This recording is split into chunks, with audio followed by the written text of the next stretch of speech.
25 তারিখ প্রাকৃতিক দুর্যোগকে সঙ্গী করে কিভাবে আমরা হাওড়া থেকে 12327 আপ উপাসনা এক্সপ্রেসে চড়ে 26 তারিখ হরিদ্বার পৌঁছেছিলাম, সেই অভিজ্ঞতা আপনাদের সঙ্গে প্রথম পর্বেই শেয়ার করেছি। এছাড়াও শেয়ার করেছি ট্রেন সংক্রান্ত যাবতীয় তথ্য।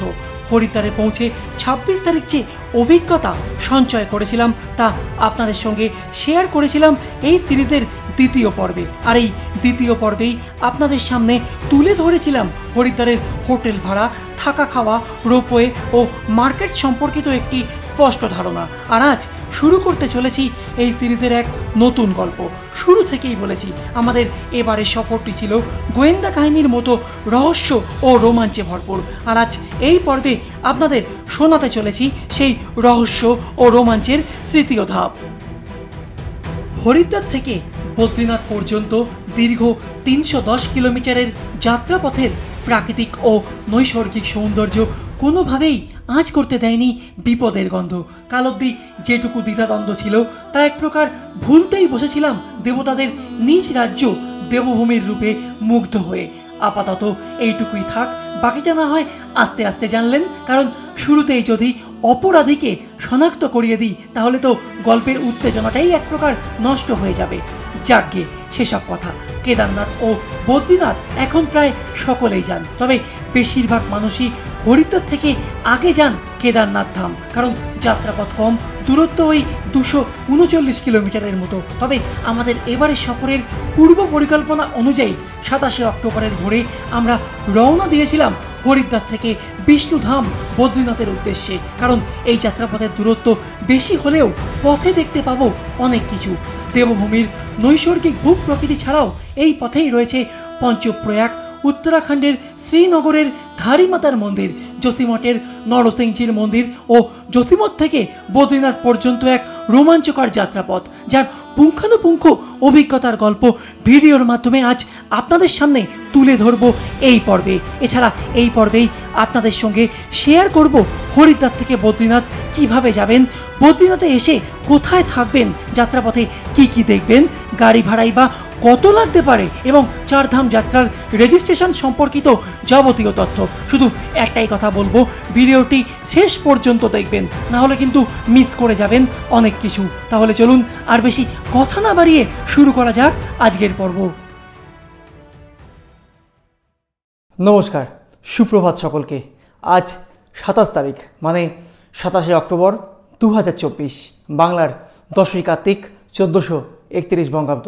আজ আমরা রওনা দেব হরিদ্বার থেকে বদ্রীনাথের উদ্দেশ্যে, আর সেই জার্নি শেয়ার করব আজ আপনাদের সঙ্গে। আমাদের গাড়ি বলা ছিল আপনার 3টের সময়, তো এখন তো বাজে হচ্ছে 3:50। তো ড্রাইভার তো অলরেডি লেট, দেখা যাক কখন আসে। আর যেটা বলার, আজকে কী কী দেখবো একটু বলে দিই। মানে যেগুলো দেখার চেষ্টা করব, ধারী দেবীর মন্দির দেখব, কর্ণপ্রয়াগ দেখব, রুদ্রপ্রয়াগ দেখব এবং দেখব হচ্ছে দেবপ্রয়াগ। অলরেডি ড্রাইভার চলে এসছে, আমার কাছে কল এসে গেছে।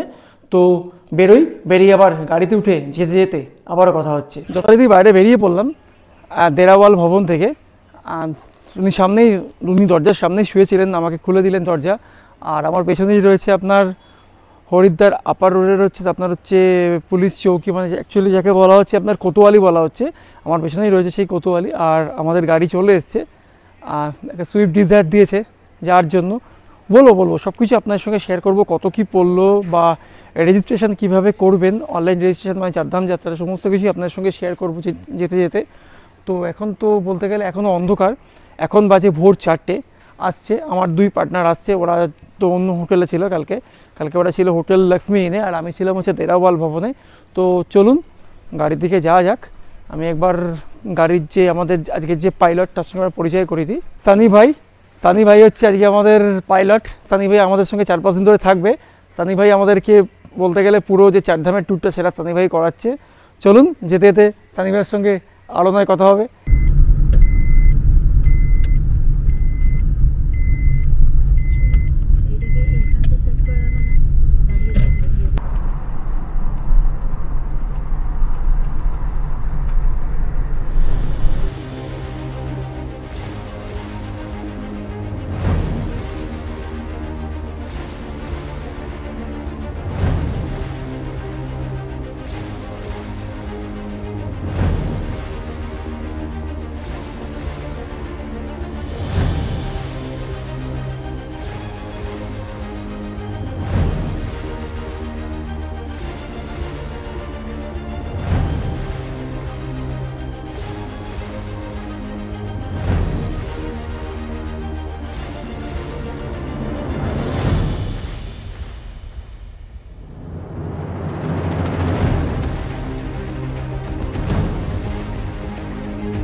প্রায় পৌঁছে গেছি বলতে গেলে দেবপ্রয়াগের কাছে।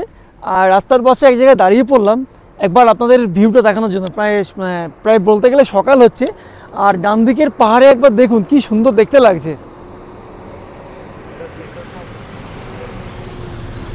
দূরে রয়েছে আপনার সেন্ট্রাল সংস্কৃত ইউনিভার্সিটি। সাদা রঙের যে বিল্ডিংটা সেটা আপনার সেন্ট্রাল সংস্কৃত ইউনিভার্সিটি। আর দূরে দেখুন ভোর হচ্ছে, ল্যান্ডস্কেপটা দেখুন কি সুন্দর। এই মুহূর্তে দাঁড়িয়ে আছি আপনার দেবপ্রয়াগের সামনে। এখানে কিন্তু অলকানন্দার সঙ্গে ভাগীরথী মিলিত হয়েছে এবং তাদের মিলিত প্রবাহ ভাগীরথী নাম নিয়ে সমভূমির দিকে প্রবাহিত হয়েছে। আমার স্ক্রিনে সোজাসুজি যে জলটা আসছে সেটা কিন্তু হচ্ছে অলকানন্দা, আর আমার স্ক্রিনের বাঁ দিক থেকে যে জলধারা আসছে সেটা কিন্তু হচ্ছে আপনার ভাগীরথী। আপনারা তো সবাই জানেন যে ভগীরথ কিন্তু গঙ্গাকে আহ্বান জানিয়েছিলেন। সেই ভগীরথের তপস্যায় সন্তুষ্ট হয়ে স্বর্গের দেবী গঙ্গা মর্তে নেমে এসেছিলেন। আর গঙ্গার প্রবল স্রোতে যাতে সৃষ্টি ধ্বংস না হয়ে যায় সেই কারণে দেবাদিদেব মহাদেব গঙ্গাকে তার জটায় ধারণ করেন এবং দেবাদিদেব মহাদেবের সেই জটা জাল থেকে 7টি জলধারা বেরিয়ে আসে, যার মধ্যে 5টি জলধারাকে প্রধান জলধারা হিসাবে চিহ্নিত করা হয়। আর সেই 5টি জলধারা 5টি জায়গায় মিলিত হয়ে তৈরি করেছে পঞ্চসঙ্গম বা পঞ্চপ্রয়াগ। প্রথম রয়েছে আপনার বিষ্ণুপ্রয়াগ। বিষ্ণুপ্রয়াগে আপনার বিষ্ণু গঙ্গা এবং ধৌলি গঙ্গার মিলিত প্রবাহ মিলিত হয়েছে অলকানন্দার সাথে। দ্বিতীয় হচ্ছে আপনার নন্দপ্রয়াগ। নন্দপ্রয়াগে নন্দাকিনী নদী কিন্তু মিলিত হয়েছে আপনার অলকানন্দার সাথে। তৃতীয় হচ্ছে আপনার কর্ণপ্রয়াগ। কর্ণপ্রয়াগে অলকানন্দা নদী মিলিত হয়েছে পিণ্ডার গঙ্গার সঙ্গে। চতুর্থ হচ্ছে আপনার রুদ্রপ্রয়াগ। রুদ্রপ্রয়াগে অলকানন্দা মিলিত হয়েছে মন্দাকিনীর সাথে। পঞ্চম প্রয়াগ বা শেষ প্রয়াগ হচ্ছে দেবপ্রয়াগ। এই মুহূর্তে যেখানে আমি দাঁড়িয়ে আছি সেই দেবপ্রয়াগে অলকানন্দার সঙ্গে ভাগীরথী মিলিত হয়ে তাদের মিলিত প্রবাহ সমভূমির দিকে প্রবাহিত হয়েছে। আর আপনারা কিন্তু প্রত্যেক সঙ্গমেই দেখা পাবেন এই অলকানন্দার। আর রুদ্রপ্রয়াগে যে অলকানন্দার সঙ্গে যে মন্দাকিনী দেখা হয়েছে সেই মন্দাকিনী নদীকে কিন্তু আমরা পাবো কেদারনাথ যাত্রার পথে। তাহলে চলুন এবার এগোনো যাক সামনের দিকে। সময় এখন সকাল 6:30 আর আমরা যাচ্ছি এখন দেবপ্রয়াগের সেই সঙ্গমে, মানে একদম সিঁড়ি দিয়ে যাব একদম নিচে দেবপ্রয়াগের সামনে। হরিদ্বার থেকে কিন্তু আমরা রওনা দিয়েছিলাম সকালবেলা 4টের সময়, আর এখন বাজে হচ্ছে 6:30। বলতে গেলে প্রায় দেবপ্রয়াগ পৌঁছতে সময় লাগলো আমাদের 2.5 ঘন্টা। চলুন এবার একটু সঙ্গমের দিকে যাই, মানে যেখানে অলকানন্দা এবং তার সঙ্গে ভাগীরথী মিলিত হয়েছে সেই সঙ্গমের একদম গ্রাউন্ড পয়েন্ট থেকে আপনাদেরকে দেখাবো সেই সঙ্গমটিকে।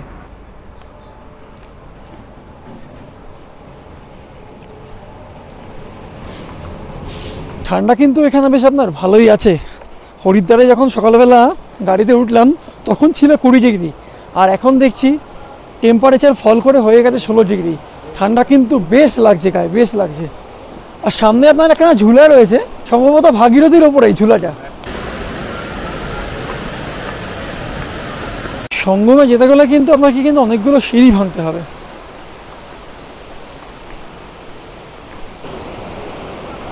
অনেকগুলো সিঁড়ি কিন্তু ভেঙে নিচে নামতে হয় আপনার সঙ্গমে যাওয়ার জন্য। নামতে কিন্তু খুবই সহজ, কিন্তু ওঠার সময় তখন চাপ লাগবে। সিঁড়িগুলো কিন্তু মারাত্মক খাড়া। আমি যে ঝুলার ওপর দিয়ে যাচ্ছি সেই ঝুলার নিচ দিয়ে কিন্তু বয়ে যাচ্ছে আপনার ভাগীরথী। একবার দেখিয়ে দিচ্ছি আপনাদেরকে, এই দেখুন ঝুলার নিচ দিয়ে আপনার বয়ে যাচ্ছে ভাগীরথী। আর এই হচ্ছে ঝুলা সামনে। আশেপাশের করে ভিউটা দেখুন।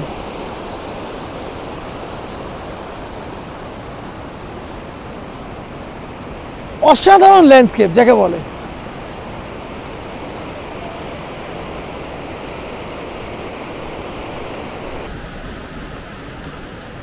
আর এই দেবপ্রয়াগ সঙ্গমে যাওয়ার সময় কিন্তু আপনার দুপাশে কিন্তু দোকানপাট আছে, এখন সেগুলো বন্ধ।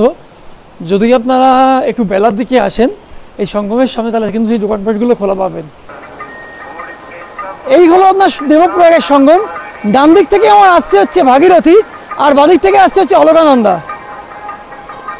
এই দেখুন এদিক থেকে আসছে হচ্ছে আপনার অলকানন্দা, আর এদিকে হচ্ছে আপনার ভাগীরথী।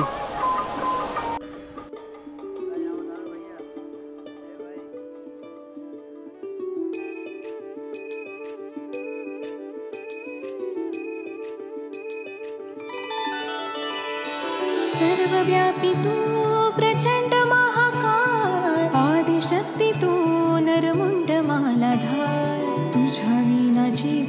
सर्थ साकार महाकाय तो सगुण निराकार ओम नमः शिवाय ओम नमः शिवाय। প্রয়াগে যখন এলামই দেবপ্রয়াগে একটু প্রয়াগের জল মাথায় ছিলিয়ে নি। একটা অবাক করা ব্যাপার যেটা আমি দেখিনি, এখানে কিন্তু এই সঙ্গমের জলে কিন্তু রঙিন মাছ রয়েছে। একবার দেখাচ্ছি আপনাদেরকে, দাঁড়ান। এই দেখুন, জুম করে দেখাচ্ছি।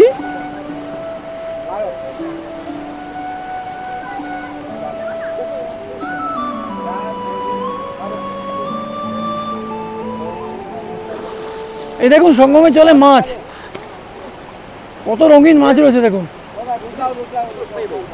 এই দেবপ্রয়াগে নাকি তপস্যা করেছিলেন বিষ্ণু শর্মা, তবে সেই বিষ্ণু শর্মা পঞ্চতন্ত্রের বিষ্ণু শর্মা কিনা তা কিন্তু জানা নেই। তো চলুন এবার ধীরে ধীরে ওপরের দিকে যাওয়া যাক আর এখানে যাক পরবর্তী গন্তব্যের দিকে। দেবপ্রয়াগ থেকে আবারও যাত্রা শুরু করলাম। যেটা বলেছিলাম আপনার সঙ্গে শেয়ার করব, প্রথম হচ্ছে গাড়ি ভাড়া আর গাড়ি কোথা থেকে পেলাম। গাড়ি পেলাম বলতে আমরা কেদারে যে এয়ারবিএনবি বুক করেছিলাম সেখানে ওখানকার যে কন্ট্যাক্ট পার্সন নাম ছিল সেই কন্ট্যাক্ট পার্সনের কাছ থেকে কিন্তু আমরা এই গাড়িটা পেয়েছি। সেই দাদার নাম হচ্ছে সোমনাথ বিশ্বাস, না সেই দাদার নাম হচ্ছে সোমনাথ বিশ্বাস। সোমনাথদার নাম্বার আমি নিচে ডেসক্রিপশন বক্স এবং ভিডিওর ওপরে শেয়ার করে দিচ্ছি। সোমনাথ বিশ্বাস, হ্যাঁ, নামটা ভালো করে মাথায় ঢুকিয়ে নিন, যে হলো এবারের সফরের মূল অবিশ্বাসের কারণ, যার ফাঁদে পা দিয়ে আমাদের শুধু ক্ষতি হয়নি, আমরা ভয়ঙ্কর বিপদের সম্মুখীন হয়েছিলাম।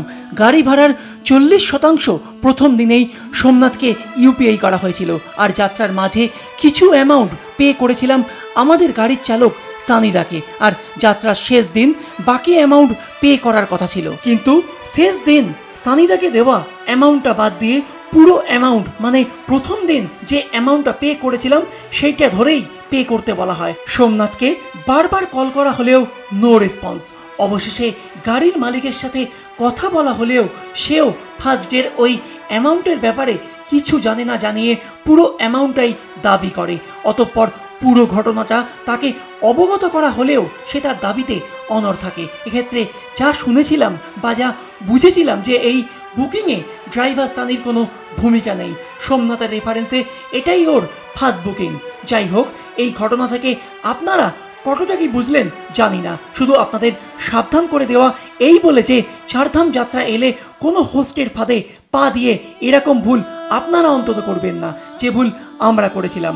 এছাড়া কেদারনাথ পৌঁছে আরও যে ভয়াবহ পরিস্থিতির শিকার হয়েছিলাম তার সব কিছু ধরলে এই সোমনাথকে যে কোনোভাবেই ক্ষমা করা যায় না তা এক প্রকার মনে মনে ঠিকই করে নিয়েছিলাম। তাই সময় মতো আজকের পর্বে আপনাদের সামনে তার মুখোশটি খুলে দিলাম, আর তার কন্ট্যাক্ট নাম্বার ও নাম স্ক্রিনের ওপর দিয়ে দিচ্ছি, যোগাযোগের জন্য নয়, যাতে এই নাম ও নম্বরে ভবিষ্যতে কেউ যোগাযোগ না করেন। সত্যি বলছি, বিশ্বাস করুন, বাঙালি ভেবে, বাংলার ছেলে ভেবে যাকে বিশ্বাস করেছিলাম সে যে এক অচেনা পরিবেশে এভাবে আরেক বাঙালিকে বিপদে ফেলবে সে কথা ঘুণাক্ষরেও টের পায়নি। যাই হোক, কেদারনাথে যে ভয়ঙ্কর পরিস্থিতির শিকার হয়েছিলাম সেই গল্প না হয় আপনাদের সঙ্গে অন্তিম পর্বে শেয়ার করব।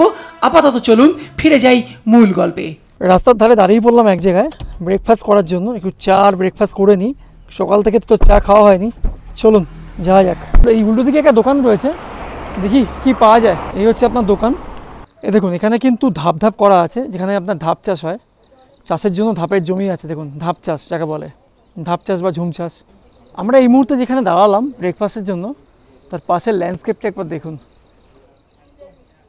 অসাধারণ ল্যান্ডস্কেপ। কিন্তু আমরা এই রাস্তার ধারে যে দোকানটিতে এলাম সেখান থেকে আমরা চা বললাম আর বললাম ভেজ ম্যাগি। ভেজ ম্যাগি নিচ্ছে হচ্ছে 50 টাকা করে। আর চা কত করে বললো? চায়ের এখনও দামটা জানি দাঁড়ান। চা ম্যাগি খাওয়া কমপ্লিট, এবার রওনা হচ্ছে পরবর্তী গন্তব্যের দিকে। এতক্ষণ কিন্তু আকাশ পুরো মেঘলা ছিল, অবশেষে মেঘ কেটে সূর্যের দেখা মিলেছে। সূর্য কিন্তু পাহাড়ের ফাঁক দিয়ে, মেঘের ফাঁক দিয়ে উঁকি মারছে, দারুণ লাগছে কিন্তু দেখতে। এবার আসি হচ্ছে রেজিস্ট্রেশনের কথা। কিভাবে রেজিস্ট্রেশন করবেন? রেজিস্ট্রেশন কিন্তু অফলাইন অনলাইন দুভাবেই রেজিস্ট্রেশন করা যায়। যেটা বলার, আপনারা যদি চারধামে আসেন সেক্ষেত্রে কিন্তু অনলাইন রেজিস্ট্রেশনটা করে আসাই ভালো, মানে চারধাম খুব কম সময় ঘুরে ফেলতে পারবেন। আর অফলাইন করতে গেলে সেক্ষেত্রে কিন্তু আপনার ঋষিকেশ বলুন, দেরাদুন বলুন, হরিদ্বার বলুন, শ্রীনগর বলুন, এই সমস্ত জায়গা থেকে কিন্তু রেজিস্ট্রেশন কিন্তু হয়। আপনারা চাইলে সেখান থেকে অফলাইন রেজিস্ট্রেশন করতে পারেন। আর অফলাইন আর অনলাইন রেজিস্ট্রেশনের জন্য বর্তমানে ট্যুরিস্ট কেয়ার নামে একটি অ্যাপ চালু হয়েছে, সেখান থেকেও কিন্তু আপনারা রেজিস্ট্রেশন করতে পারেন। চারধাম যাত্রা রেজিস্ট্রেশনের সময় আপনাকে অপশান দেয় যে আপনি পায়ে হেঁটে, বাসে বা গাড়ি কিসে যাবেন। যেভাবে যাবেন সেটাই চুজ করবেন। আমরা যেমন গাড়ি চুজ করেছিলাম নিজেদের ইচ্ছে মতো জায়গাগুলো ঘোরার জন্য। আপনারা চাইলে বাসেও ভ্রমণ করতে পারেন।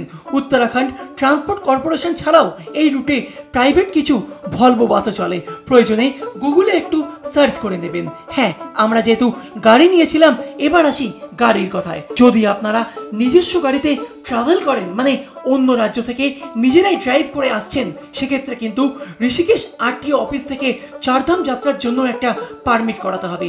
যা করালে তারা আপনাকে ইস্যু করবে একটা গ্রিন কার্ড, যেটা দেখিয়ে আপনি নির্বিঘ্নেই চারধাম যাত্রা সম্পন্ন করতে পারবেন। এছাড়া যদি হরিদ্বার, ঋষিকেশ বা দেরাদুন থেকে, মানে এখানে এসে যদি কোনো ট্যুর অপারেটর বা ট্রাভেল এজেন্সি থেকে গাড়ি নেন, সেক্ষেত্রে কিন্তু কোনো রকম পারমিট করানোর প্রয়োজন নেই। এছাড়া চারধাম যাত্রা রেজিস্ট্রেশনের জন্য আপনার প্রয়োজন হয় সচিত্র পরিচয়পত্র, মানে অবশ্যই কিন্তু আধার কার্ড, আর সঙ্গে লাগবে 1 কপি ছবি। যেটা বলেছিলাম আপনার সঙ্গে শেয়ার করব, প্রথম হচ্ছে গাড়ি ভাড়া। গাড়ি ভাড়া কিন্তু এখানে বিলং করে 3200 থেকে 3500-র মধ্যে। মানে যদি আপনার সিজন টাইম হয় সেক্ষেত্রে কিন্তু 3500 কি 3500 আপ হতে পারে। আর যদি সিজন টাইম না হয়, মানে যদি আপনারা অফ সিজন টাইমে আসেন, সেক্ষেত্রে কিন্তু 3200-3300-র মধ্যে গাড়ি পেয়ে যাবেন। আমরা এই মুহূর্তে রয়েছি উত্তরাখণ্ডের শ্রীনগরে। শ্রীনগরের মধ্যে দিয়ে যাচ্ছে। এই শ্রীনগর কিন্তু একটা প্রাচীন জনপদ। প্রাচীনকালে এই শ্রীনগরের কিন্তু বাণিজ্যিক সুখ্যাতি ছিল। পৌঁছে গেছি আপনার ধারী দেবীর মন্দির।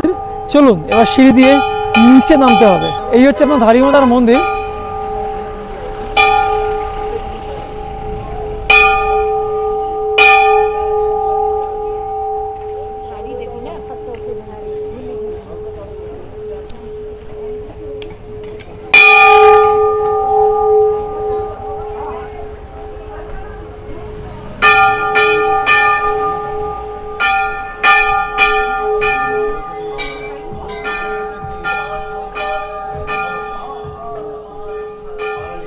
এখানে বজরংবলীর মূর্তি আছে।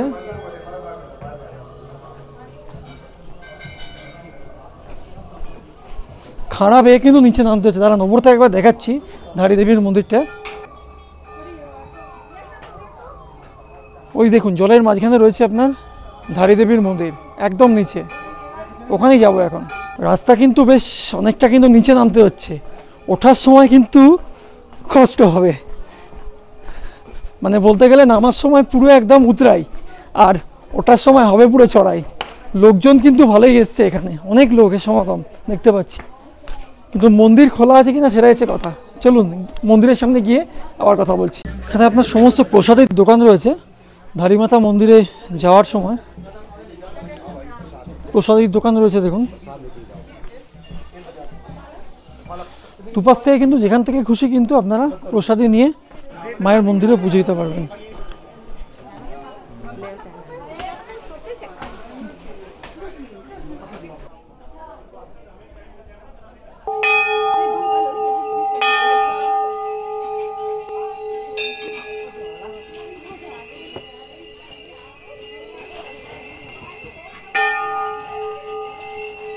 এই মুহূর্তে রয়েছে আপনার ধারীমাতার মন্দিরে। ধারীমাতাকে কিন্তু উত্তরাখণ্ডের আরাধ্যা দেবী হিসেবে পুজো করা হয়।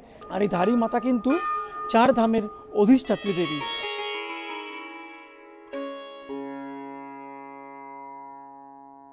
গাড়োয়াল হিমালয়ের মানুষেরা মনে করেন এই ধারীমাতা হলেন গাড়োয়াল হিমালয়ের রক্ষক, আর এই 4 ধামের তিনিই হচ্ছেন রক্ষাকর্তা। এই স্থান থেকে ধারীমাতার মূর্তিকে যতবারই সরানোর চেষ্টা করা হয়েছে, ততবারই উত্তরাখণ্ডে নেমে এসেছে প্রবল বিপর্যয়। 1882 সালে উত্তরাখণ্ডের একজন রাজা তিনি এই মূর্তিটিকে এখান থেকে সরানোর চেষ্টা করেন, আর তার ফলে সেই সময় উত্তরাখণ্ডে প্রবল ভূমিকম্পের সৃষ্টি হয়। যে ভূমিকম্পের ফলে কেদারনাথ মন্দিরের যে প্রশস্ত চাতাল সেটি তৈরি হয়েছিল।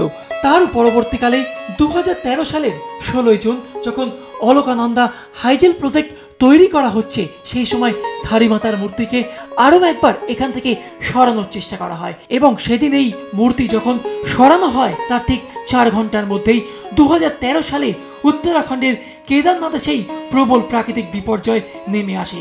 ধারীমাতার এক অপূর্ব সুন্দর রূপ, কালো কষ্টি পাথর দিয়ে তৈরি ধারীমাতার এই মূর্তি। আমরা সকালবেলা ওনাকে দর্শন করেছিলাম, তবে এখানকার মানুষেরা মনে করেন দিনের 3টের সময় ওনার 3 ধরনের রূপ দেখতে পাওয়া যায়। সকালের রূপটা শিশুকন্যার মতো, দুপুরের রূপটা যুবতীর মতো, আর বিকেলের রূপটা বৃদ্ধার মতো।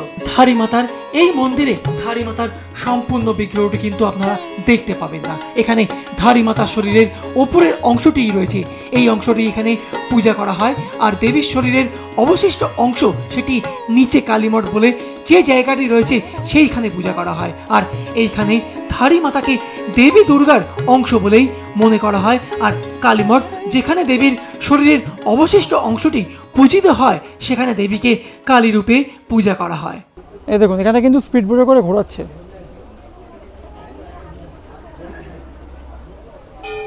আর এই ধারীমাতার মন্দিরের পাশেই রয়েছে আপনার ঝুলনা ব্রিজ। এই সেই ঝুলনা ব্রিজ, একবার দেখিয়ে দিচ্ছি আপনাদেরকে।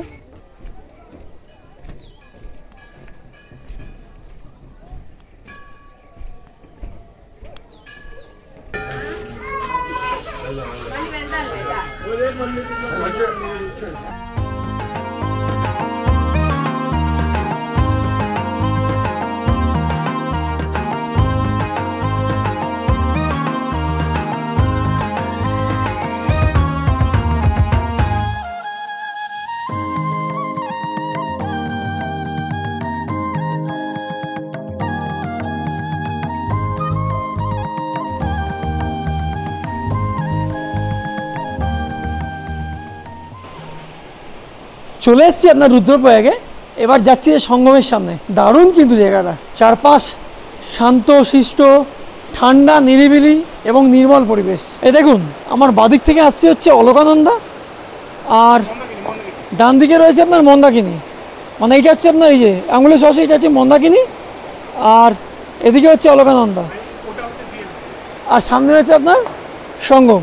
এই মুহূর্তে আমি দাঁড়িয়ে রয়েছি রুদ্রপ্রয়াগের যে সঙ্গমের সামনে। আমার বাঁ দিক দিয়ে বয়ে যাচ্ছে মন্দাকিনী, আর ডান দিক দিয়ে বয়ে যাচ্ছে অলকানন্দা। এই রুদ্রপ্রয়াগেই কিন্তু দেবাদিদেব মহাদেব রুদ্র রূপ ধারণ করেছিলেন, এবং রুদ্র রূপ ধারণ করার কারণে মহাদেবের গায়ের রং কালো বর্ণে পরিণত হয়েছিল। এবং দেবাদিদেব মহাদেবকে তুষ্ট করার জন্য মহর্ষি নারদ এখানেই একটি শিলার ওপর সঙ্গীত সাধনায় বসেছিলেন। তিনি রাগ ও রাগিনীর মধ্যে রাগিনীর জন্ম দেন, আর এই স্থানেই ছিল সেই নারদশিলা। 2013 ভয়াবহ বিপর্যয়ের কারণে সেই নারদশিলার অস্তিত্ব আজ আর নেই। আর এই সেই প্রয়াগ, যেখানে মিলিত হচ্ছে অলকানন্দা আর মন্দাকিনী।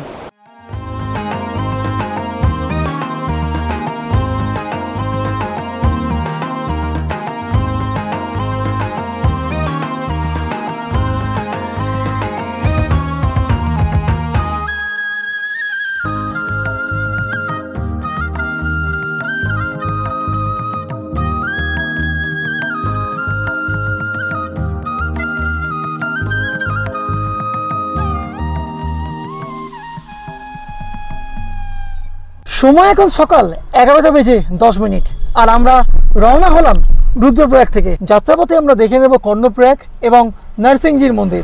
নরসিংহজির মন্দির কিন্তু যোশীমঠে। চলুন আগে যাই, গিয়ে যা দেখতে পাবো সবই শেয়ার করব আপনাদের সাথে। আবহাওয়া কিন্তু সম্পূর্ণ চেঞ্জ। সকালবেলা গায়ে একখানা সোয়েটার চাপাতে হয়েছিল, কিন্তু এখন রীতিমতো ঘাম পড়ছে, গাড়িতে এসি চালাতে হচ্ছে। মানে যা তা অবস্থা। সকালবেলা হরিদ্বারে টেম্পারেচার ছিল 20, হট করে দেখলাম যে টেম্পারেচার যখন আমরা দেবপ্রয়াগে এলাম দেখলাম যে 16 হয়ে গেল, আর বেশ কনকন করছে ঠান্ডা। কিন্তু এখানে কিন্তু আবহাওয়া সম্পূর্ণ চেঞ্জ। এখানে আসার পর রোদ্দুর ওঠার সঙ্গে সঙ্গে কিন্তু আবহাওয়া পুরোপুরি গরম। দেখা যাক এবার সামনে কি অপেক্ষা করছে আমাদের জন্য। একটা ইনফরমেশান আপনাদের সাথে শেয়ার করে রাখি, আপনারা যারা আগামী দিনে এই কেদারনাথ বদ্রীনাথের পথে আসছেন, হাতে কিন্তু একটু সময় নিয়ে আসবেন, কারণ রাস্তা কিছুদিন আগে পর্যন্ত মাখনের মতো থাকলেও, মানে আমি বলতে চাইছি যখন খুলেছিল কেদার বদ্রী তখন রাস্তা মাখনের মতো থাকলেও এখন কিন্তু সেরকম চকাচক রাস্তা কিন্তু নেই। রাস্তায় কিন্তু ম্যাক্সিমাম জায়গায় কাজ হচ্ছে, এছাড়া রাস্তায় কিন্তু ল্যান্ডস্লাইড হয়েছে। রাস্তা কিন্তু সেই সমস্ত জায়গায় কিন্তু খুব জ্যাম হচ্ছে এবং খুব ধীরে সুস্থে কিন্তু গাড়ি চলছে। আর আরেকটা ইনফরমেশান শেয়ার করে রাখি আপনাদের সাথে, আপনারা যারা আগামী দিনে বদ্রীনাথ বা কেদারনাথ বা যে কোনো ধামই দর্শন করতে আসছেন, বিভিন্ন রকম যে প্রয়াগ, সোনপ্রয়াগ বলুন, রুদ্রপ্রয়াগ বলুন, দেবপ্রয়াগ বলুন, সব জায়গাতেই কিন্তু থাকার জন্য কিন্তু যেমন জিএমবিএনের হোটেল রয়েছে, তেমনি জিএমবিএনের পাশাপাশি কিন্তু থাকার জন্য প্রচুর কিন্তু হোটেল রয়েছে। সেটা নিয়ে কিন্তু ভাববেনই না। যদি মনে করেন একবারে যেতে পারবেন না কেদারনাথ বা বদ্রীনাথ, তাহলে কিন্তু আপনারা যে প্রয়াগগুলো রয়েছে সেখানেও কিন্তু নাইট স্টে করতে পারেন। পৌঁছে গেছি কর্ণপ্রয়াগের সামনে, এবার নিচের সঙ্গমের সামনে আছি, যেখানে পিণ্ডার গঙ্গা আর অলকানন্দা মিলেছে। চলুন আপনাদেরকে দেখাচ্ছি।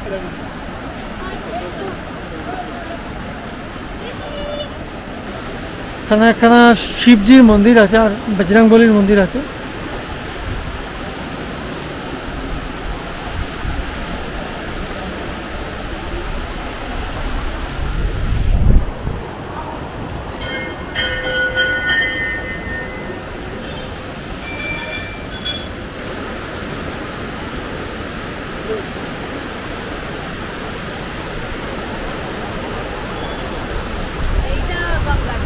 এদিকে যে ঘোলা জল দেখছেন, এদিকে হচ্ছে আপনার অলকানন্দা, আর এই যে এইদিকে দেখুন জলে একটু সবুজ সবুজ, এটা কিন্তু পিণ্ডার গঙ্গা।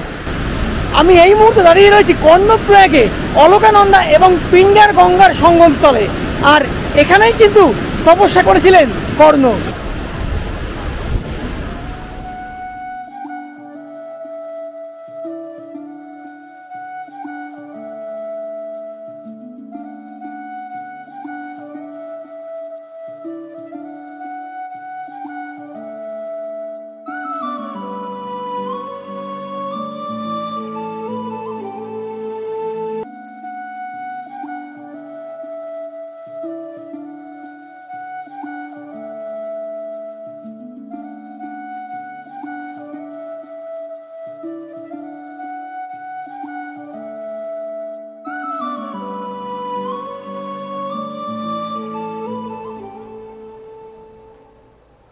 এই হচ্ছে আপনার নন্দপ্রয়াগ যাওয়ার সিঁড়ি, দেখতে পাচ্ছেন কিরম খাড়া, পা স্লিপ করলে কিন্তু মারাত্মক অবস্থা। আমি আমার এই ভিডিওর মাধ্যমে আপনাদেরকে দেখিয়ে দিচ্ছি নন্দপ্রয়াগ, আপনাদের আসার দরকার নেই, এখান থেকেই দেখে নিন। যদি পারেন তো আসবেন, এসে দেখে যাবেন। সিঁড়ি কিন্তু মারাত্মক খাড়াই, ওই জন্যই এই গাওয়াটা বলা। রাস্তা কিন্তু খুব সুন্দর বলতে গেলে, মানে সিঁড়ির পরে নিরিবিলি জায়গা বলতে গেলে, খুব একটা কেউ কিন্তু আসা নাই নন্দপ্রয়াগের দিকটা, আমি কাউকেই দেখছি না, পুরো কিন্তু ফাঁকা এরিয়া, কেউ কিন্তু নেই এখানে। দেখুন, আর দেখুন গাছ, দেখুন চারপাশে গাছপালায় ভর্তি। এ দেখুন, এখান দিয়ে কিন্তু ভেতরে যেতে পারবেন জঙ্গলের। দেখুন কত গাছের সমাহার, আর ডান দিকে আপনার বাঁশঝাড়ও আছে। না, আমি আপনাদের রেকমেন্ড করছি নন্দপ্রয়াগে আসার প্রয়োজন নেই। সিঁড়ি কিন্তু মারাত্মক খারাপ, সিঁড়ি ওদিকে খাড়াই হলো, এখানে সিঁড়ি ছোটো ছোটো সিঁড়ি, কিন্তু সিঁড়ির অবস্থা ভালো না। যদি বয়স্ক থাকে সঙ্গে, বয়স্কদের আমি আসতে অবশ্যই মানা করব। এখানে যে কোনো প্রয়াগ দেখলাম, যেমন আপনার রুদ্রপ্রয়াগ বলুন, ওদিকে আপনার কর্ণপ্রয়াগ বলুন, বেশিরভাগ প্রয়াগেই কিন্তু দেখলাম কিন্তু ক্রিমেশন ঘাট রয়েছে, মানে সেখানে দাহ কার্য সম্পন্ন করা হয়। মানে শুনেছি যে বিভিন্ন যে প্রয়াগে কিন্তু দাহ কার্য করা নাকি পুণ্যের কাজ, নাকি মানে পুণ্য লাভ হয়, মানে কোনো প্রয়াগে কাউকে দাহ করলে নাকি পুণ্য হয়, সেরকম একখানা মিথ আছে, মানে বিশ্বাস আছে। আমি এখন এসেছি নন্দপ্রয়াগে, এখানে সেরকম কিছু চোখে পড়ছে না। রাস্তা কিন্তু অনেক এখানে নন্দপ্রয়াগ, এখানে কিন্তু সচরাচর কেউ আসে না, পুরো বলতে গেলে যেন অফবিট লোকেশান, চারপাশ পুরো ফাঁকা। দেখুন চারপাশটা একবার দেখুন, পুরো পাহাড় আর চারপাশে পাথরে পাথর। এই পাশ দিয়ে এলাম, আর এখন যাব হচ্ছে এইদিকে, এইদিকে হচ্ছে প্রয়াগ রয়েছে। এখানে লেখা আছে নন্দপ্রয়াগ সঙ্গম ঘাট, আমরা যাব ঠিক এইদিকে।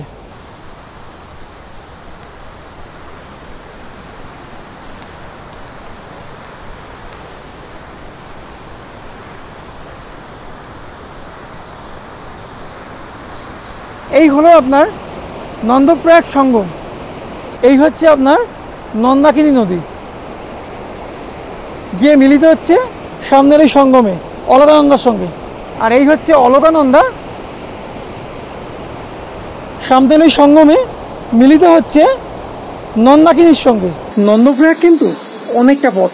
আমি আপনাদের কখনোই রেকমেন্ড করবো না যে আপনারা যান, আমি বলবো যাবেন না। অন্য যে প্রয়াগগুলো আছে সেগুলো ঘুরুন, কিন্তু নন্দপ্রয়াগ কিন্তু অনেকটা হাঁটতে হয়। আর এখানে বলতে গেলে কোনো রকম কিন্তু লোকসমাগম নেই। যদি অসুস্থ হয়ে পড়েন বা বিপদে পড়েন সেক্ষেত্রে কিন্তু উদ্ধার করার মতো কেউ নেই, পুরো ফাঁকা চত্বর যা দেখলাম। আর সিঁড়িও কিন্তু মারাত্মক খাড়া, আর এবং বলতে গেলে প্রচুর সিঁড়ি এবং প্রচুর রাস্তা।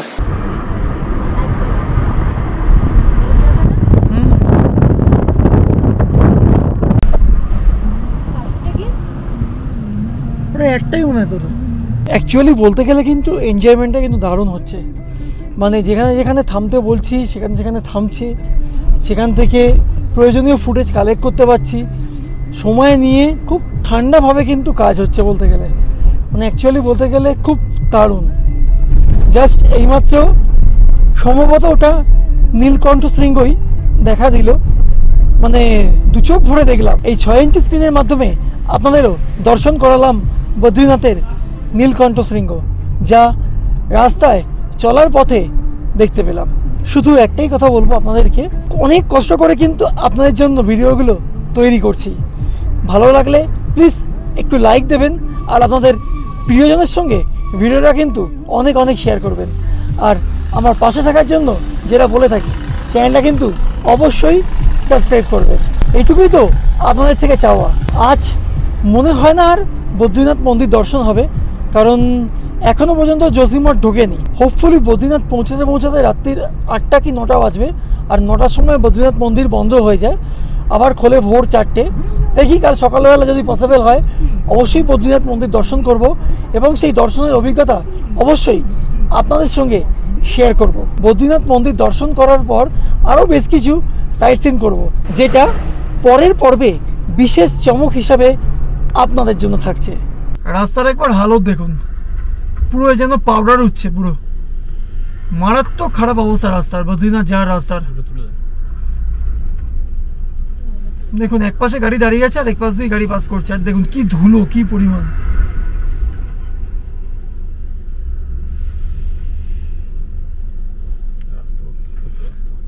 কিছুদিন আগে পর্যন্ত কিন্তু রাস্তার অবস্থা ভালো ছিল, আর এখন কিন্তু যার পর নাই খারাপ। যেহেতু সামনে বর্ষা সিজন গেছে, যার জন্য এই অবস্থা রাস্তার। হয়তো আগামী বছর আপনারা যখন আসবেন তখন কিন্তু এই রাস্তা কিন্তু ঠিক হয়ে যাবে।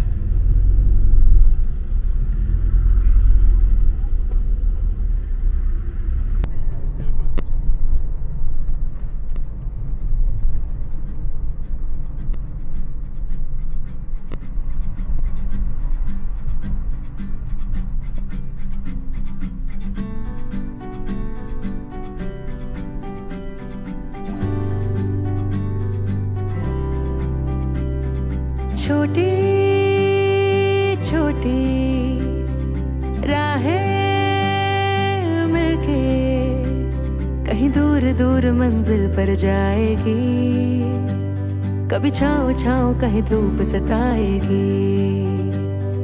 लंबी लंबी दूरी भी यूं ही चलते चलते कम होती जाएगी, कभी छाँव छाँव कहीं धूप सताएगी।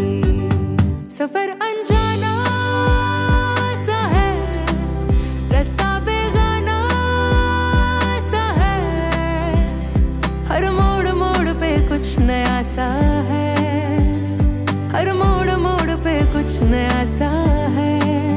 सफर अनजाना सा है, रास्ता बेगाना सा है, हर मोड़ मोड़ पे कुछ नया सा है, हर मोड़ मोड़ पे कुछ नया सा है। আমরা এই মুহূর্তে যাচ্ছি যোশীমঠ দিয়ে। আর এই যোশীমঠ হলো এমন একটা অঞ্চল, যে অঞ্চলটি হিমালয় পার্বত্য অঞ্চলের কোনো একটি অঞ্চল, যেদিকে খুব শীঘ্রই বাতিলের খাতায় ফেলার চিন্তাভাবনা করা হচ্ছে। যোশীমঠকে যথেচ্ছভাবে ব্যবহারের ফলে যোশীমঠ কিন্তু তার অস্তিত্ব হারাচ্ছে। যেমন এখানে গড়ে উঠছে প্রচুর হোটেল এবং করা হচ্ছে প্রচুর কনস্ট্রাকশন। এছাড়া নানান রকমভাবে জসিমঠকে ব্যবহার করার ফলে বর্তমানে ভূমিধসের কারণে কিন্তু জসিমঠের আশপাশের যে বাড়িগুলো সেগুলো কিন্তু ধীরে ধীরে মাটিতে বসে যাচ্ছে এবং সেগুলো বাসের অনুপযোগ্য হয়ে উঠছে। তার জন্যই কিন্তু আস্তে আস্তে বাড়িগুলোতে দেখছি যে ক্রস দেওয়া রয়েছে। আর সেই বাড়ির যারা অধিবাসী বৃন্দ তাদেরকে কিন্তু বলা হয়েছে খুব শিগগির এই বাড়িগুলো ছেড়ে অন্যত্র কোথাও চলে যেতে। আর এই জসিমঠের সঙ্গে কিন্তু নরসিংজির মানে পাশেই রয়েছে নরসিংজির মন্দির। নরসিংজির কিন্তু একখানা খুব ক্লোজ একখানা কানেকশন আছে, যেটা আমি নরসিংজির মন্দিরে গিয়ে আপনাদের সঙ্গে শেয়ার করছি। চলুন, পাদিকেই রয়েছে নরসিংজির মন্দির, আপনাদেরকে দেখিয়ে আনি।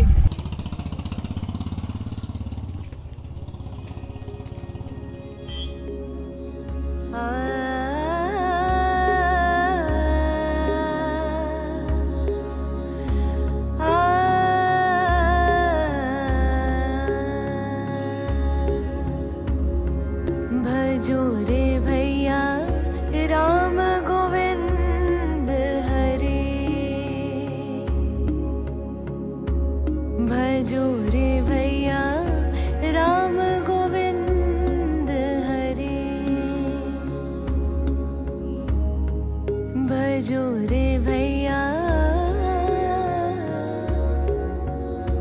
राम गोविंद हरे।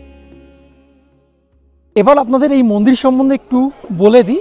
এই জসিমঠে যে নরসিংজির যে মন্দির রয়েছে সেই মন্দিরের সঙ্গে কিন্তু জসিমঠের একটা ওতপ্রোত সম্পর্ক রয়েছে। নরসিংজিকে কিন্তু জসিমঠের আরাধ্যা দেবতা হিসাবে পুজো করা হয়। শোনা যাচ্ছে নরসিংজির যে বাঁ হাতের কোড়ে আঙুল সেটা কিন্তু ধীরে ধীরে ক্ষয়প্রাপ্ত হচ্ছে এবং ক্ষয়প্রাপ্ত হতে হতে একসময় যখন সেই আঙুলটা বিলীন হয়ে যাবে বা একদম নিশ্চিহ্ন হয়ে যাবে, সেদিন কিন্তু এই জসিমঠের শেষ দিন বা জসিমঠ ধ্বংসস্তূপে পরিণত হবে।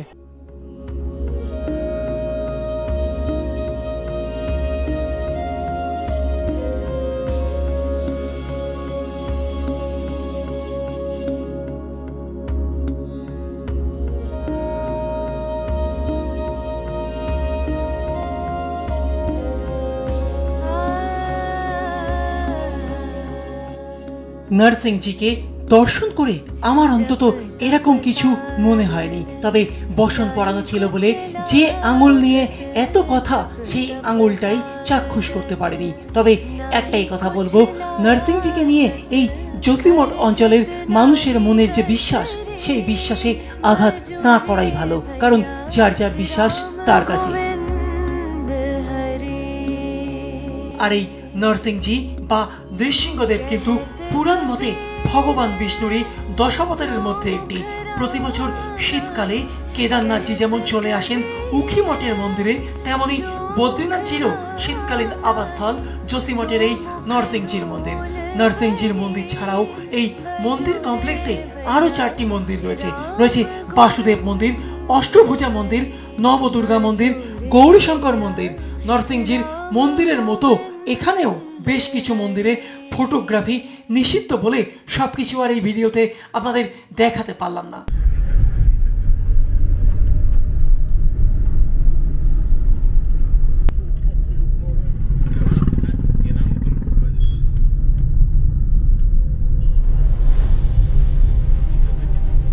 জসিমঠ থেকে রওনা হতে হতে সন্ধে হয়ে গেছিল।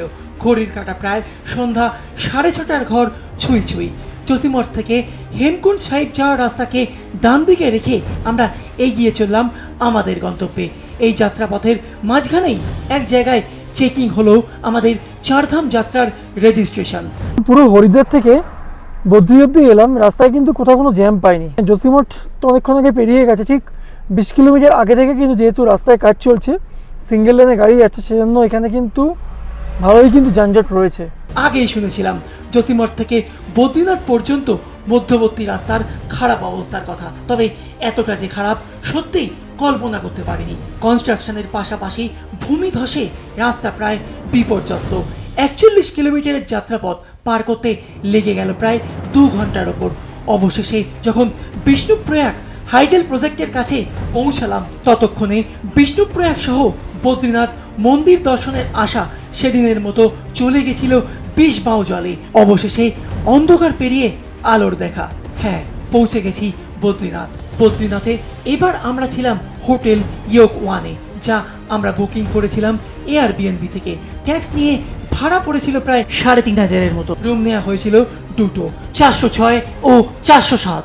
দুটো রুমে বেসিক অ্যামিনিটিসের মধ্যে যা যা থাকার সবই ছিল। ছিল একটা ডবল বেড ও সিঙ্গেল বেড, চেয়ার, টেবিল ও একটা গরম জলের ফ্লাক্স। আর টয়লেটটা ছিল খুবই ছোট। গিজার, বেসিন ও কমোড দিয়ে এক রাতের মতো কাজ চালানোর জন্য যথেষ্টই ছিল। আর যা ভাড়া নিয়েছে 3854 টাকা ভাড়া আন্দাজে, কিন্তু রুম কিন্তু একদমই ভালো নয়। রুম কিন্তু একদম পরিষ্কার পরিচ্ছন্ন নয়, মানে মেঝেতে বলতে গেলে নোংরা পড়ে রয়েছে। বাথরুমও খুব একটা আহামরি পরিষ্কার পরিচ্ছন্ন নয়। বলছে নাকি এটাই নাকি এদের সর্বোচ্চতম পরিষ্কার। তো কিছু বলার নেই, শুধু আজকে রাত এখানে স্টে করবো আর কাল সকালে আবারও বেরিয়ে যাবো। আপনারা যদি আসেন অনলাইনে দেখে শুনে বুক করে তবে কিন্তু আসবেন। আর যদি এয়ারবিএনবি থেকে বুক করতে হয়, এয়ারবিএনবির লিঙ্ক আমি নিচে ডেসক্রিপশন বক্সে দিয়ে রাখলাম। এছাড়া পাশে আপনার জিএমবিএনও আছে, জিএমবিএনেরও বুকিং লিঙ্ক নিচের ডেসক্রিপশন বক্সে দেওয়া রইল। বলতে গেলে জাস্ট বেসিক অ্যামিনিটিস কিন্তু এখানে রয়েছে, কিন্তু রুমটা কিন্তু মন্দিরের খুব কাছে, মানে সামনেই হচ্ছে বদ্রীনাথ মন্দির। সব শেষে সবাইকে একটাই কথা বলবো, সবাই ভালো থাকবেন, আনন্দে থাকবেন। দেখা হচ্ছে পরবর্তী পর্বে বদ্রীনাথ মন্দির দর্শন দিয়ে। ঘুরে বেড়ানোর বিভিন্ন রকম আপডেট নিয়ে আমি তিতাস, আপনারা দেখছেন আমার চ্যানেল টুকরো ভ্রমণ। আমার ঘুরে বেড়ানোর সমস্ত রকম ভিডিও আমি শেয়ার করছি এই চ্যানেলে। যদি ভিডিওগুলো ভালো লেগে থাকে অবশ্যই কিন্তু লাইক এবং শেয়ার করবেন, এবং নিচের কমেন্ট বক্সে কিন্তু আপনাদের মহামূল্যবান মতামত জানাতে ভুলবেন না। ভিডিওটি দেখার সময় চ্যানেলে কিন্তু অবশ্যই সাবস্ক্রাইব করবেন, কারণ আপনারা সাবস্ক্রাইব না করলে আমার এই জার্নি কিন্তু অচিরেই শেষ হয়ে যাবে। সাবস্ক্রাইব করার সময় পাশে থাকা বেল আইকনটি কিন্তু অবশ্যই প্রেস করবেন, কারণ আমি যখনই একটা নতুন ভিডিও দেবো তার ইনস্ট্যান্ট নোটিফিকেশন পৌঁছে যাবে আপনাদের কাছে। খুব শীঘ্রই ফিরে আসছি নতুন কোনো জায়গায়, নতুন কোনোভাবে। ততক্ষণ পর্যন্ত ভালো থাকুন, সুস্থ থাকুন এবং আনন্দে থাকুন। আজকের মতো টাটা, গুড বাই।